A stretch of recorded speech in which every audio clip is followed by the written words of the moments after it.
আসসালামু আলাইকুম, স্বাগত জানাচ্ছি আরটিভির সন্ধ্যা সংবাদে। পুরোটা সংবাদ জুড়ে আপনাদের সাথে রয়েছে আমরা দুজন, আমি নুসরাত সুজানা এবং আমি হাবিবা আফরোজ। ক্ষমতার অপব্যবহার করে পূর্বাঞ্চলে ৬০ কাঠা প্লট বরাদ্দ নেয় পলাতক প্রধানমন্ত্রী শেখ হাসিনার নামে মামলা করেছে দুর্নীতি দমন কমিশন দুদক। এছাড়া রেহানা জয় সহ পরিবারের ৫ সদস্য ও রাজুক কর্মকর্তা সহ ১৬ জনকে আসামি করা হয়েছে এ মামলায়। অনিয়মের স্পষ্ট প্রমাণ পাওয়ার কথা জানিয়েছেন দুদক মহাপরিচালক আক্তার হোসেন। অরণ্য গফুরের রিপোর্টে থাকছে বিস্তারিত। গেল ২৬ ডিসেম্বর পূর্বাচল নতুন শহর প্রকল্পে প্লট বরাদ্দে অনিয়মের অভিযোগ অনুসন্ধান শুরু করে দুদক। সেখানে উঠে আসে শেখ হাসিনার বিশেষ নির্দেশে রাজুক কর্মকর্তাদের যোগসাজশে ২৭ সেক্টরের কূটনৈতিক জোনের ২০৩ নম্বর রোডে ৬০ কাঠার ৬টি প্লট বরাদ্দ দেয়া হয়। শেখ হাসিনা ছাড়াও ১০ কাঠা করে বরাদ্দ পাওয়া এ তালিকায় আছেন শেখ রেহানা, সজীব ওয়াজেদ জয়, সাইমা ওয়াজেদ পুতুল, রেদওয়ান মুজিব সিদ্দিকী ববি ও আজমিনা সিদ্দিকী। রাজুকের এখতিয়ারাধীন এলাকায় বাড়ি বা ফ্ল্যাট বা আবাসন সুবিধা থাকার পরও তা গোপন করে পূর্বাচল নতুন শহর আবাসন প্রকল্পে প্লট বরাদ্দ সংক্রান্ত আইন, বিধি ও নীতিমালা ও আইনানুগ পদ্ধতি লঙ্ঘনপূর্বক রেজিস্ট্রেশন মূলে প্লট গ্রহণ করার অপরাধে দণ্ডবিধির সংশ্লিষ্ট ধারা এবং দুর্নীতি প্রতিরোধ আইন ১৯৪৭-এর ৫-২ ধারায় আজ একটি মামলা রুজু করা হয়েছে। ভারতে পালিয়ে যাওয়ার পর প্রকাশ হতে থাকে শেখ হাসিনা ও স্বজনদের একের পর এক দুর্নীতির খতিয়ান। বাকিগুলো সম্পর্কেও আপনারা তথ্যাদি পাবেন। আমাদের এই সংক্রান্ত অনুসন্ধান শেষ পর্যায়ে আছে। এখানে আরও কারো সম্পৃক্ততা আছে বা আরও সম্পৃক্ততা তিনি পান, তাহলে তাদেরকেও এই মামলায় অন্তর্ভুক্ত করা হবে। এর আগে শেখ হাসিনা ও রেহানা পরিবারের বিরুদ্ধে বিভিন্ন প্রকল্পে ৮০,০০০ কোটি টাকা দুর্নীতির অভিযোগ অনুসন্ধানে ৫ সদস্যের দল গঠন করে দুদক। সেই দলকেই নতুন করে আসা $৩০০ মিলিয়ন পাচারের অভিযোগ অনুসন্ধানের নির্দেশ দিয়েছে কমিশন। অরণ্য গফুর, আরটিভি, ঢাকা। যুক্তরাজ্যের সিটি মিনিস্টার টিউলিপ সিদ্দিকীকে বরখাস্ত করতে প্রধানমন্ত্রী কেয়ার স্টারমারের প্রতি আহ্বান জানিয়েছেন দেশটির প্রধান বিরোধী দল কনজারভেটিভ পার্টির প্রধান কেমি ব্যানানুচ। এক প্রতিবেদনে এই তথ্য জানিয়েছে ব্রিটিশ সংবাদ মাধ্যম বিবিসি। বাংলাদেশের পারমাণবিক বিদ্যুৎ কেন্দ্র থেকে প্রায় ৪০০ কোটি মার্কিন ডলার আত্মসাতের অভিযোগে তার এবং পরিবারের ৪ সদস্যের বিরুদ্ধে তদন্ত চলছে। এ অবস্থায় দুর্নীতির দায়ে মন্ত্রিত্ব ছাড়তেও ক্রমবর্ধমান চাপ রয়েছে টিউলিপের উপর। এর আগে আওয়ামী লীগ এমপিকে নিয়ে বিনামূল্যে ক্রিকেট বিশ্বকাপের ম্যাচ দেখারও অভিযোগ উঠেছে টিউলিপের বিরুদ্ধে। যুক্তরাজ্যের সিটি মিনিস্টার শেখ রেহানার মেয়ে টিউলিপকে ক্ষমা চাওয়ার আহ্বান জানিয়েছেন অন্তর্বর্তী সরকারের প্রধান উপদেষ্টা ডক্টর মোহাম্মদ ইউনূস। মূলত টিউলিপ ও তার পরিবার শেখ হাসিনার স্বৈরাচারী শাসন আমলে অবৈধ সম্পত্তি ভোগ করায় একথা বলেন তিনি। প্রভাবশালী ব্রিটিশ সংবাদ মাধ্যম সানডে টাইমসকে দেয়া সাক্ষাৎকারে ডক্টর মোহাম্মদ ইউনূস বলেন, লন্ডনে টিউলিপ সিদ্দিকের সম্পত্তির বিষয়ে তদন্ত হওয়া উচিত এবং অপরাধ প্রমাণ হলে তাকে বিচারের জন্য বাংলাদেশে ফেরত পাঠানো উচিত। অন্তর্বর্তী সরকার দেশের ইতিহাসে সেরা এক নির্বাচন আয়োজনের পরিকল্পনা করছে বলে জানিয়েছেন প্রধান উপদেষ্টা ডক্টর মোহাম্মদ ইউনূস। বাংলাদেশে নিযুক্ত নরওয়ে রাষ্ট্রদূত হ্যাকন অ্যালার্ড গুলবার্টসনের সঙ্গে সাক্ষাৎকালে তার কাছে এই পরিকল্পনার কথা ব্যক্ত করেন তিনি। এই নির্বাচন দেশের গণতন্ত্রের জন্য একটি ঐতিহাসিক দলিল হয়ে থাকবে বলেও আশা তার। বিস্তারিত মাইদুর রহমান রুবেলের রিপোর্টে। রাজনৈতিক দলগুলোর যখন চাওয়া জাতীয় নির্বাচন, ঠিক সেই সময় যমুনায় ডক্টর মোহাম্মদ ইউনূসের সাথে সাক্ষাৎ করেন নরওয়ের রাষ্ট্রদূত। আগামীতে দেশের সাধারণ নির্বাচন ইতিহাসের সেরা এবং ঐতিহাসিক করার পরিকল্পনার কথা জানান প্রধান উপদেষ্টা। পরে রাষ্ট্রদূতকে বাংলাদেশে আরও বিনিয়োগ করার আহ্বান জানান ডক্টর ইউনূস। অত্যাধিক প্রয়োজনীয় সংস্কার এবং অবাধ ও সুষ্ঠু গণতান্ত্রিক নির্বাচনের জন্য নরওয়ের প্রধানমন্ত্রীর দৃঢ় সমর্থন থাকবে বলেও জানিয়েছেন দেশটির রাষ্ট্রদূত। বলেন, জাহাজ রিসাইক্লিং শিল্প এবং সবুজ জ্বালানি পরিবর্তনে বাংলাদেশের সঙ্গে ঘনিষ্ঠভাবে কাজ করতে আগ্রহী নরওয়ে। এদিকে ফরেন সার্ভিস একাডেমিতে সংবাদ সম্মেলনে প্রেস সচিব বলেন, ভেঙে পড়া অর্থনীতি থেকে ঘুরে দাঁড়ানোর জন্যই ভ্যাট বাড়ছে। অজনপ্রিয় অর্থ আমি কোনো কোশ্চেনই দেখছি না, অজনপ্রিয়, বরঞ্চ সরকার বাংলাদেশের মানুষের বাংলাদেশের ফিনান্সিয়াল হেলথ যাতে ঠিক থাকে সেটার দিকে সরকার লক্ষ্য রাখছে। এবং আমারই মনে হয় যে এটা সাংবাদিকদের কর্তব্য এই বিষয়টা মানুষকে আরো বোঝানো যে আসলে কেন করেছেন, প্রেক্ষাপটটা কি, এটা জানানোটা খুব আমার মনে হয় যে এটা আমাদের সবারই কর্তব্য। আমরা অনেক পপুলিস্ট কথা বলতে পারি, কিন্তু পপুলিস্ট হওয়ার চেয়েও আমার মনে হয় যে রিয়ালিটিটা কি, আপনি যেই ধরনের একটা ভঙ্গুর অর্থনীতি রেখে গেছে। যারা টাকা চুরি কিংবা পাচার করেছে তাদের বিরুদ্ধে কঠোর সরকার। যেসব দেশে পাচার হয়েছে তাদের সাথে যোগাযোগ করছে বাংলাদেশ। পাচারকৃত টাকা ফেরত আনার চেষ্টাও করছে সরকার। কিভাবে টাকাটা গিয়েছে, কিভাবে চুরিটা হয়েছে এবং চুরির পরে টাকার যে ট্রেলটা এটাকে বের করে কোথায় এটা নিয়ে গেছে, যে সমস্ত জায়গায় চলে গেছে সেটা যেই দেশই হোক তাদের সাথে আমরা কন্ট্যাক্ট করছি, তাদের সাথে আমরা জানাচ্ছি যে আমরা সাসপেক্ট করছি তোমার এখানে টাকাটা চলে গেছে, তুমি আমাদেরকে কোঅপারেট করো, এবং আমরা ওভারওয়েলমিং সাপোর্ট সবার কাছ থেকে পাচ্ছি। মাইদুর রহমান রুবেল, আরটিভি, ঢাকা। গণতান্ত্রিক প্রক্রিয়া অব্যাহত রাখতে ভোটের বিকল্প নেই জানিয়ে এবছরের মধ্যেই জাতীয় নির্বাচন চায় বিএনপি।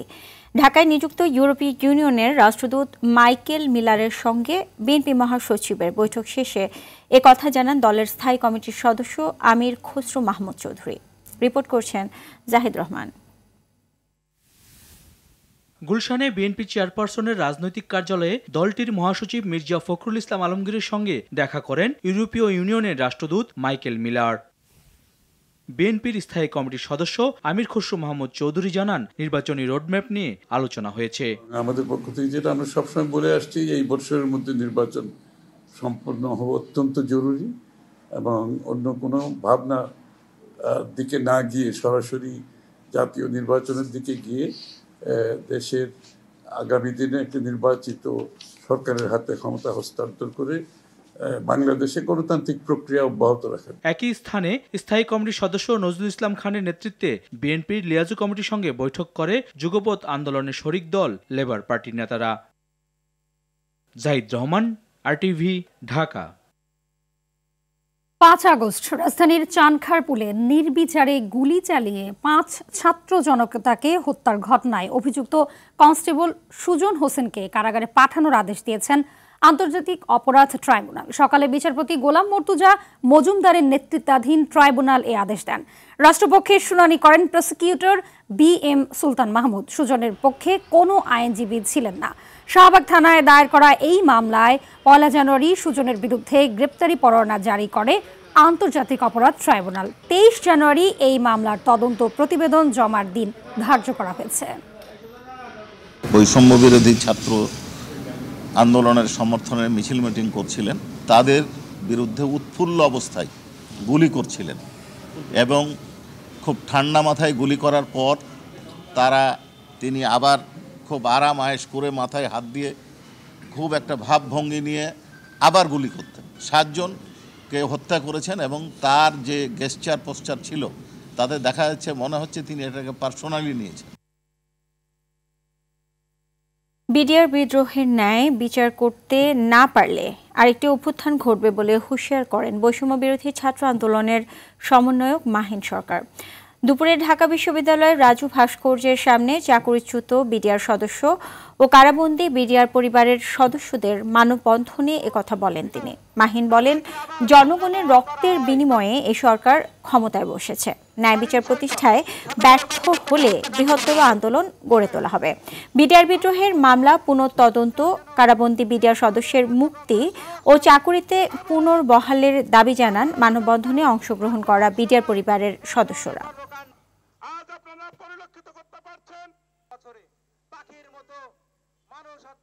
স্বরাষ্ট্র মন্ত্রণালয় কর্তৃক একটি কমিশন গঠন করা হয়েছে, যার কার্যপরিধির 2 ধারা যুক্ত করে বলা হয়েছে, যারা দোষী সাব্যস্ত হয়েছে তারা দোষী থাকবে। তাহলে পুনর্তদন্ত করে কি লাভ? রক্তের প্রতিটি ফোঁটা ছিল এই গণ অভ্যুত্থানের নিয়ামক, তাই এই প্রতিটি ফোঁটা রক্তই হলো এই সরকারের গদিতে বসার ম্যান্ডেট। এখনো যারা জামিন নিয়ে বাইরে রয়েছেন তারাও মানবতার জীবন যাপন করছেন। লন্ডনে চিকিৎসাধীন বিএনপি চেয়ারপারসন ও সাবেক প্রধানমন্ত্রী বেগম খালেদা জিয়ার জন্য দেশবাসীর কাছে দোয়া চেয়েছেন তারেক রহমান। শনিবার স্থানীয় সময় বিকেলে লন্ডন ক্লিনিকে চিকিৎসাধীন খালেদা জিয়াকে দেখতে আসেন তিনি। এ সময় তার সাথে ছিলেন তার স্ত্রী ডাক্তার জুবাইদা রহমান। দলের স্থায়ী কমিটির সদস্য মির্জা আব্বাস লন্ডন ক্লিনিকে বেগম খালেদা জিয়াকে দেখে এসে জানান, সাবেক প্রধানমন্ত্রী বেগম খালেদা জিয়া দেশের অবস্থা জানতে চেয়েছেন। বিএনপি চেয়ারপারসন বেগম খালেদা জিয়ার শারীরিক অবস্থা স্থিতিশীল রয়েছে বলে জানিয়েছেন তার ব্যক্তিগত চিকিৎসক ডাক্তার AZM জাহিদ হোসেন। পরিবারের সদস্যদের কাছে পেয়ে তিনি মানসিকভাবে চাঙ্গা হয়েছেন বলেও এ সময় জানান ডাক্তার জাহিদ। লন্ডন ক্লিনিক ও তার ব্যক্তিগত চিকিৎসকদের যৌথ সমন্বয়ে বেগম খালেদা জিয়ার চিকিৎসা চলছে। রাজনৈতিক কোনো কথা আমরা বলি নাই, তবে উনি আমাকে জিজ্ঞেস করেছেন দেশের বর্তমান অবস্থাটা কি আছে এখন। তো দেশের বর্তমান অবস্থা কি আছে এটা তো মাত্র আমি 2 দিন আগে আসছি, এখন এর মধ্যে খুব একটা পরিবর্তন হয় নাই। দেশে একটা নির্বাচনী কথাবার্তা হচ্ছে, এইটুকুই, আর কিছু বলার নেই ওনাকে। পরীক্ষা নিরীক্ষার পরবর্তীতে ওনার চিকিৎসার মধ্যে গতকাল বিকেল থেকে কিছু পরিবর্তন আনা হয়েছে শারীরিকভাবে ওনাকে আরও সুস্থ রাখার জন্য এবং তার সুস্থতা যাতে এত দ্রুত হয় সেসব বিষয়ের দিকে খেয়াল রেখে আমাদের চিকিৎসকদের সাথে পরামর্শক্রমে এবং ওনাদের নিজস্ব যে গাইডলাইন, নিজস্ব যে প্রোটোকল লন্ডন ক্লিনিকের, সে অনুযায়ী ওনার চিকিৎসা ওনারা চালিয়ে যাচ্ছেন। বিজিবি ও স্থানীয় বাসিন্দাদের শক্ত অবস্থানের কারণে সীমান্তে কাঁটা তারের বেড়া নির্মাণ কাজ বন্ধ রাখতে বাধ্য হয়েছে ভারত। সচিবালয়ে স্বরাষ্ট্র উপদেষ্টা জাহাঙ্গীর আলম চৌধুরী একথা জানান। তিনি বলেন, আওয়ামী লীগ সরকার সুযোগ দেয় 2010 থেকে 2023 সাল পর্যন্ত ভারত সীমান্তে কিছু অসম কাজ করেছে, যা উচিত হয়নি। এদিকে সীমান্ত ইস্যুতে ভারতীয় হাই কমিশনারকে তলব করেছে পররাষ্ট্র মন্ত্রণালয়। বিস্তারিত বিল্লাল হোসেনের রিপোর্টে। সম্প্রতি নওগাঁ, চাঁপাইনবাবগঞ্জ, লালমনিরহাট সীমান্তে আন্তর্জাতিক সীমান্ত আইন লঙ্ঘন করে কাঁটাতারের বেড়া নির্মাণের চেষ্টা করে ভারতীয় সীমান্তরক্ষী বাহিনী BSF। বিজিবি ও স্থানীয় মানুষের বাধায় বেড়া নির্মাণ বন্ধ করতে বাধ্য হলেও দুদেশের সীমান্তে উত্তেজনা দেখা দেয়। এমন বাস্তবতায় সচিবালয়ে বাংলাদেশ ভারত সীমান্ত পরিস্থিতি নিয়ে সংবাদ সম্মেলন করেন স্বরাষ্ট্র উপদেষ্টা। তিনি বলেন, সীমান্তের 5 স্থানে ভারতের বহির্ভূত বেড়া নির্মাণ ঠেকিয়েছে বিজিবি। চাঁপাইনবাবগঞ্জে একটা 3 বিঘা করিডোরের ওখানে, নওগাঁয় একটা পত্নীতলার ওখানে একটা আছে, আর লালমনিরহাটে এই জায়গাগুলিতেও কিন্তু এই রিসেন্টলি একটুখানি সমস্যা দেখা দিছে। বিজিবির সাথে আমাদের জনগণ খুব শক্ত অবস্থান নেওয়ায় এরা কিন্তু অন্যান্য জায়গা থেকে কাজ তারা বন্ধ করতে বাধ্য হয়েছে। উপদেষ্টা জানান, বিগত আমলে আওয়ামী লীগ সরকার সুযোগ দেয় 160টি স্থানে কাঁটাতারের বেড়া দিয়েছে ভারত, যার 78টিতেই ঝামেলা রয়েছে। 2010 সাল থেকে 2023 সালের ভিতরে আগের সরকার এখানে কিছু কিছু জায়গায় তারা ইন রাইটেন তারা লিখিত দিয়ে গেছে, এই জায়গায় এটা করতে পারবা, এই জায়গায় এটা করতে পারবা, বাট যেগুলি তাদের দেওয়াটা উচিত হয় নাই। সীমান্ত ইস্যু নিয়ে ঢাকায় নিযুক্ত ভারতীয় হাইকমিশনার প্রণয় বার্মাকে তলব করে পররাষ্ট্র মন্ত্রণালয়। পররাষ্ট্র সচিবের সাথে প্রায় ঘণ্টাখানেক বৈঠক শেষে ভারতীয় দূত বলেন, সীমান্ত নিরাপত্তায় দুদেশের মধ্যে বোঝাপড়া থাকতে হবে। সীমান্ত অপরাধীন রাখতে আমরা প্রতিশ্রুতিবদ্ধ, যাতে করে চোরাচালানো অপরাধীদের চলাচল রোধ করা সম্ভব হয়। নিরাপত্তার জন্য সীমান্তে কাঁটাতারের বেড়া দেওয়ার ক্ষেত্রে 2 দেশের মধ্যে সমঝোতা আছে। সীমান্ত রক্ষা বাহিনীগুলো নিজেদের মধ্যে যোগাযোগ রক্ষা করে চলেছে। আশা করি যে সমঝোতা হয়েছে তা বাস্তবায়ন হবে। সীমান্তে অপরাধ দমনের চ্যালেঞ্জ মোকাবেলায় উভয় পক্ষের মধ্যে আলোচনা হয়েছে বলে জানান প্রণয় বার্মা। বিল্লাল হোসেন, RTV, ঢাকা। অন্তর্বর্তী সরকার গণমাধ্যমের স্বাধীনতাকে খর্ব করেনি এবং করবেও না, এমনটা জানিয়েছেন প্রধান উপদেষ্টার প্রেস সচিব শফিকুল আলম। তিনি বলেন, গণতন্ত্রকে প্রাতিষ্ঠানিক রূপ দিতে হলে সবার আগে গণমাধ্যমকে স্বাধীন করতে হবে।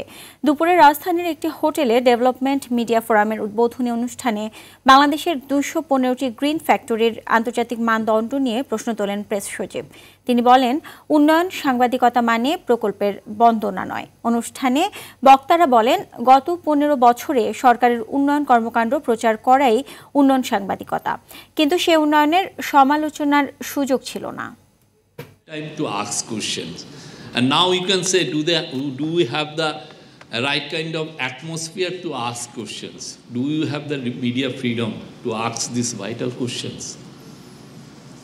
I can tell you from my, on behalf of my government, everyone has the right. This is the best time to ask question.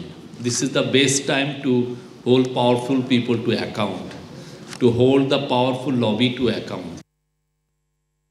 শুল্ক কর বাড়ায় এই যেন মরার উপর খাড়ার ঘাম। রাজনৈতিক অস্থিরতায় এমনিতেই প্রতিটি ভোগ্য ও নিত্যপণ্যের দাম বৃদ্ধি, এতে করে নাভিশ্বাস নিম্ন ও মধ্যবিত্ত পরিবারের মানুষের। এর মধ্যে বর্তমান সরকারের শুল্ক কর বাড়ানো জনজীবন আরও দুর্বিষহ হয়ে উঠবে বলে মনে করছেন ভোক্তারা। ইতিমধ্যে শুল্ক বসানো পণ্যের দাম বৃদ্ধি পেয়েছে। কারণ বাজারের ব্যবসায়ীরা বলছেন, আপেল, কমলা, মালটা হতে শুরু করে বিদেশ থেকে আনা সকল ফলের কার্টন প্রতি দাম বেড়েছে 200 থেকে 400 টাকা। কর বাড়ানোর এমন সিদ্ধান্তে জনজীবনে ব্যাপক প্রভাব পড়বে বলে মনে করছেন তারা। সবকিছুতে আসলে হচ্ছে কি সাধারণ মানুষের কথাগুলো একটু চিন্তা করা দরকার, কারণ হয়তো বা উচ্চবিত্ত যারা তারা হয়তো বা কিনে খাইতে পারবে, কিন্তু সাধারণ মানুষের ক্ষেত্রে একটু ক্ষতিটা হয়। তারা ওই যে সাধারণ পাবলিক আপনার 1 কেজি ফল এখন কিনা খাইতে অনেক কষ্ট হবে আর কি। এটা সাধারণ মানুষের জন্য অনেক ক্ষতি হয়েছে। সাধারণ মানুষ অনেক বিভাগে পড়ে গেছে আর কি। ট্যাক্স বাড়ানোর পর যে বিস্কিটের ট্যাক্স বাড়ায় দিল, এটা তো আমাদের সাধারণ জনগণের জন্য অনেক ক্ষতি। রাজধানীতে বায়ু দূষণ বন্ধে 7 দিনের মধ্যে কার্যকর পদক্ষেপ গ্রহণের নির্দেশ দিয়েছেন হাইকোর্ট। পাশাপাশি বায়ু দূষণ বন্ধে হাইকোর্টের দেয়া 9 দফা নির্দেশনা বাস্তবায়ন করতে বলা হয়েছে। এ বিষয়ে আগামী 26 জানুয়ারি আদালতে অগ্রগতি প্রতিবেদন দাখিল করতে বলা হয়েছে। এ সংক্রান্ত এক আবেদনের পরিপ্রেক্ষিতে বিচারপতি ফারাহ মাহবুব ও বিচারপতি দেবাশিস রায়চৌধুরীর হাইকোর্ট বেঞ্চে এ আদেশ দেন। আদালতে আবেদনের পক্ষে শুনানি করেন জ্যেষ্ঠ আইনজীবী মঞ্জিল মোর্শেদ। এদিকে রাতারাতি বায়ু দূষণ রোধ সম্ভব নয় বলে জানিয়েছেন পরিবেশ উপদেষ্টা সৈয়দা রিজওয়ানা হাসান। ঢাকা বিশ্ববিদ্যালয়ের বিজ্ঞান অনুষদে সকালে ইউএস এম্বাসি আয়োজিত বায়ুর মান নিয়ে গবেষণা ও পরিবেশগত নীতি নিয়ে আলোচনা সভায় এসব কথা জানান তিনি। ক্যাবিনেট এই প্রথম এয়ার পলিউশন নিয়ে কথা হয়েছে জানিয়ে উপদেষ্টা বলেন, বর্তমান সরকার বায়ু দূষণ ও পরিবেশের ভারসাম্য রক্ষাকে গুরুত্ব দিয়ে কাজ করছে। তিনি বলেন, ঢাকা সিটিতে 14,500 বাস রয়েছে যার কোনো ফিটনেস নেই, কিন্তু সড়কে চলছে, যেগুলো পরিবেশকে দূষিত করছে। মে মাসের মধ্যে এসব বাস সড়ক থেকে সরাতে বিআরটি এর প্রতি আহ্বান জানান উপদেষ্টা। প্রি বুকিং করা ব্যক্তিদের ডেলিভারি দেওয়া শুরু করলো খ্যাতনামা রয়্যাল এনফিল্ড মোটরসাইকেল। রাজধানীর তেজগাঁও ফ্ল্যাগশিপ শোরুমে দুপুরে এই ডেলিভারি কার্যক্রম চালু করে রয়্যাল এনফিল্ডের বাংলাদেশি কর্তৃপক্ষ ইফাত মোটরস লিমিটেড। নিজের পছন্দের ব্র্যান্ড হাতে পেয়ে উচ্ছ্বাস জানান ক্রেতারা। 22 অক্টোবর শোরুম চালুর পর থেকে প্রি বুকিংয়ে অবিশ্বাস্য সাড়া পেয়েছে আইকনিক এই মোটরসাইকেল। বাংলাদেশে উৎপাদনের পাশাপাশি ডেলিভারি সহজ করতে এ মাসেই দেশের বিভিন্ন জায়গায় 9টি ডিলার শোরুম চালু করবে রয়্যাল এনফিল্ড। মাত্রাতিরিক্ত গতি, ফিটনেসবিহীন গাড়ি চালক ও পথচারীদের অবহেলার কারণে সড়কে মৃত্যুর সংখ্যা বাড়ছে বলে জানিয়েছেন সড়ক ও যোগাযোগ ব্যবস্থাপনা মন্ত্রণালয়ের সিনিয়র সচিব এহসানুল হক। সকালে রাজধানীর ফার্মগেট এলাকায় পথচারী, চালক ও যাত্রীদের মাঝে সচেতনতামূলক লিফলেট বিতরণকালে তিনি এসব কথা বলেন। সম্মিলিত সচেতনতা ও আন্তরিকতা ছাড়া সড়কে মৃত্যুর মিছিল থামানো সম্ভব নয় বলেও উল্লেখ করেন তিনি।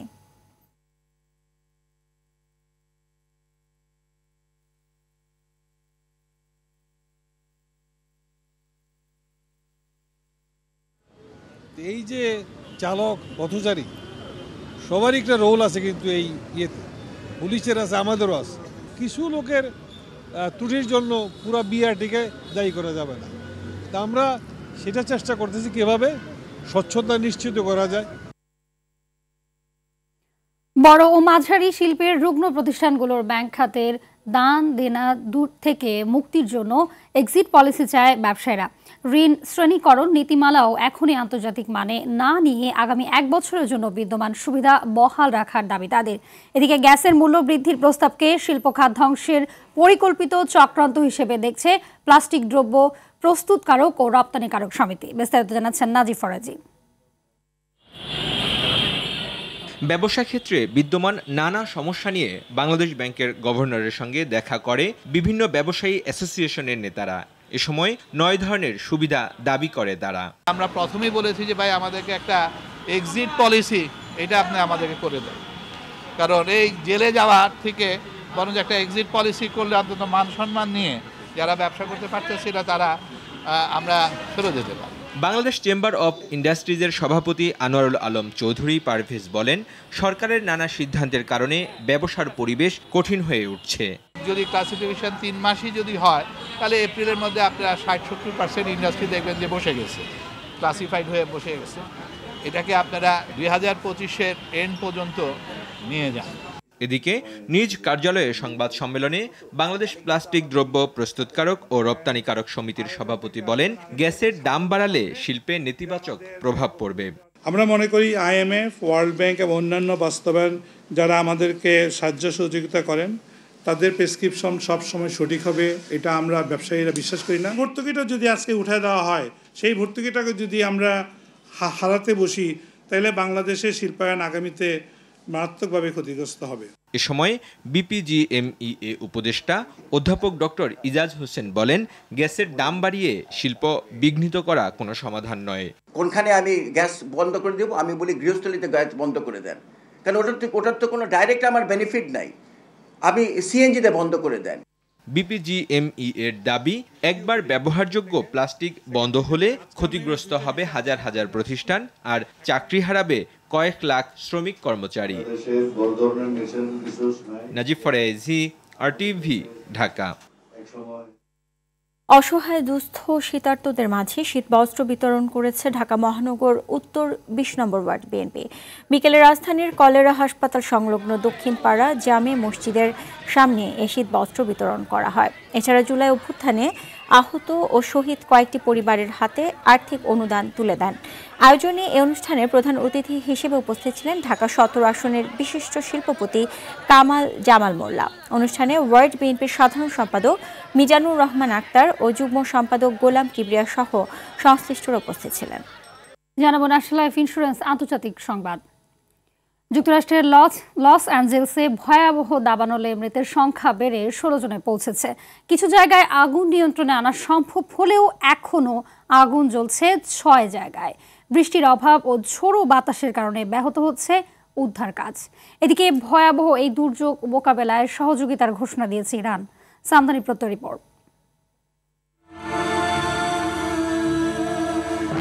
গেল সপ্তাহ থেকে ভয়াবহ দাবানলে জ্বলছে যুক্তরাষ্ট্রের ক্যালিফোর্নিয়া অঙ্গরাজ্যের লস অ্যাঞ্জেলেস। দাবানলে নিহতের সংখ্যা 16 জনে পৌঁছেছে, নিখোঁজ রয়েছে অন্তত 13 জন। ক্ষতিগ্রস্ত হয়েছে 12,000 অবকাঠামো, পুড়ে গেছে 37,000 একর জায়গা। গেল শুক্রবার ঝোড়ো বাতাসের গতি কিছুটা কমে আসায় দাবানল পরিস্থিতির উন্নতি হয়। তবে রোববার হঠাৎ করে আবারও বাতাসের গতি বেড়ে যাওয়ায় নতুন করে 1,000 একর জায়গায় আগুন ছড়িয়ে পড়ে। ক্ষতিগ্রস্ত প্যালেসিডস অঞ্চলের আগুন মাত্র 11% নিয়ন্ত্রণে আনা গেলেও পরিস্থিতির উন্নতি হচ্ছে না। দ্বিতীয় বড় আগুন জ্বলছে ইটন শহরে, সেখানেও আগুন নেভানো গেছে মাত্র 15% জায়গায়। বাতাসের গতি বেড়ে যাওয়ায় নতুন করে ছড়িয়ে পড়া আগুন নিয়ন্ত্রণে বেগ পেতে হচ্ছে ফায়ার সার্ভিস কর্মীদের। দুর্যোগ মোকাবেলায় স্থানীয় প্রশাসনকে সাহায্য করছে কানাডা ও মেক্সিকো থেকে আসা 14,000 উদ্ধারকর্মী। এদিকে দাবানল নিয়ন্ত্রণে উদ্ধারকর্মী পাঠানোর আগ্রহ জানিয়েছে ইরান। শনিবার দেশটির রাষ্ট্রীয় গণমাধ্যমে দেয়া এক বিবৃতিতে রেড ক্রিসেন্ট সোসাইটির মাধ্যমে মানবিক সাহায্যে পাশে থাকার ঘোষণা দেয় মাসুদ পেজেশকিয়ানের সরকার। সামদানি প্রত্যয়, RTV।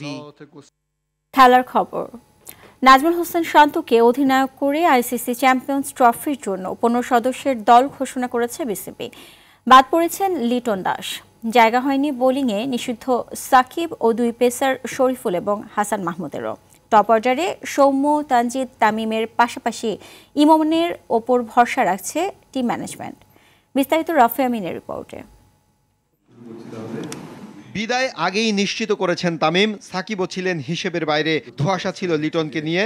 অফ ফর্মে থাকা এই ওপেনারকে বাইরে রেখে ঘোষণা করা হলো 15 সদস্যের দল। সাকিব আল হাসানের অবস্থানটা ছিল একজন ব্যাটসম্যান হিসেবেই আমাদের কাছে, এবং আমাদের এই দলে আসলে টিম কম্বিনেশনটা সাজাতে গিয়ে শুধু ব্যাটসম্যান হিসেবে তাকে আমরা এই 15 জনে অ্যাকোমোডেট করতে পারিনি। অধিনায়ক শান্তর সাথে টপ অর্ডারে টিম ম্যানেজমেন্টের ভরসার নাম সৌম্য, তানজিদ তামিম, মিডল অর্ডারে তৌহিদ হৃদয় ছাড়াও অভিজ্ঞ 2 কান্ডারি মুশফিক ও রিয়াদে ভরসা বিসিবির।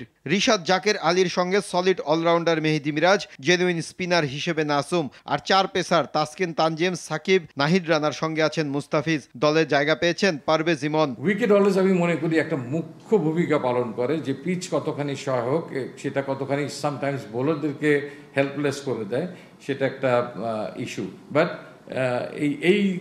এই টুর্নামেন্টটাতে so far we are very happy যে খুব ভালো উইকেটে খেলা হচ্ছে। বাদ পড়া লিটনের সঙ্গে আফিফ হাসান, কম্বিনেশনের কারণে শরীফুলের সঙ্গে বাদ পড়েছেন হাসান মাহমুদ। লিটনের আউট অফ ফর্ম, একটা ব্যাটসম্যান দীর্ঘদিন ধরে এই একই ফর্মেটে রানের তীব্র খরায় ভুগছে। আউটের প্যাটার্নগুলো অনেকটা একই রকম। আগামী 19 ফেব্রুয়ারি থেকে 9 মার্চ পাকিস্তান ও আরব আমিরাতে হাইব্রিড মডেলে অনুষ্ঠিত হবে এবারের আসর। প্রত্যেকটা ফর্ম বলতে বুঝছি হোয়াইট বলের একটা পাওয়ার প্লেতে যে অ্যাডভান্টেজটা নেওয়ার দরকার। মাহফুজুল ইসলাম, RTV, ঢাকা। সন্ধ্যা সংবাদ এ পর্যন্তই। রাতের সংবাদ 11:15টায় দেখার আমন্ত্রণ রইল। ধন্যবাদ সবাইকে। সবাইকে ধন্যবাদ।